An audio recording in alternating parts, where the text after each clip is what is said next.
बातमी धुळ्यातून आहे। धुळे महानगरपालिका मतदानासाठी सध्या तयारी पूर्ण झाली। एकूण 70 जागांसाठी 316 उमेदवार निवडणुकीच्या रिंगणात आहेत। मतदान प्रक्रियेसाठी एकूण 507 मतदान केंद्रांवरती शहरातील 13 मतदान केंद्र हे संवेदनशील असणार आहेत।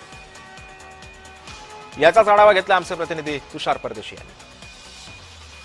धुळे महानगरपालिकेच्या निवडणुकीसाठी 74 जागांसाठी एकूण 316 उमेदवार हे रिंगणात आहे। या आधीच माघाऱ्यांची 4 नगरसेवक हे बिनविरोध निवड झालेली। उद्या होणाऱ्या मतदान प्रक्रियेसाठी प्रशासनाच्या वतीने आता साहित्याचे वितरण हे धुळे कृषी उत्पन्न बाजार समितीच्या आवारामध्ये करण्यात येत आहे।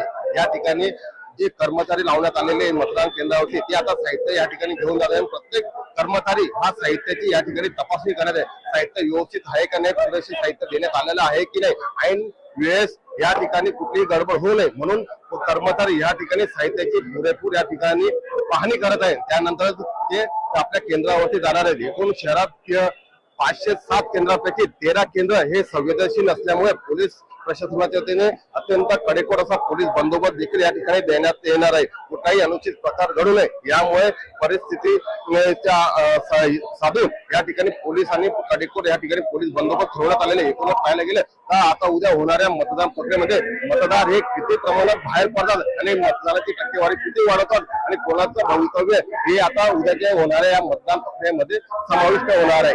तुषार परदेशी, जय महाराष्ट्र न्यूज।